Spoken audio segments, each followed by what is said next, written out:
藝人馮盈盈既係港姐冠軍，由細到大都係學霸，讀書相當之叻。近年仲重返校園完成碩士課程，對讀書考試有一定心得。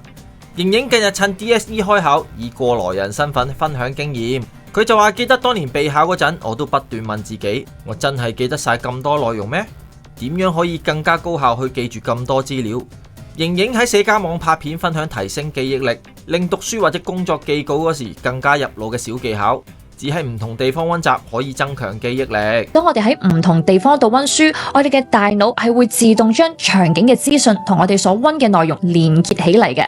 咁當我哋後面要回想翻起我哋所溫嘅內容呢，呢一啲場景資訊就係我哋提取記憶嘅關鍵鎖匙啦，可以幫我哋更加容易去諗翻我哋溫過啲咩嘅。咁所以我自己嘅習慣呢，會每日嘗試喺至少3個唔同嘅地方度溫書或者做嘢，可以朝早喺屋企嘅書房啦，晏晝就去 cafe， 挨晚翻去 office 嘅。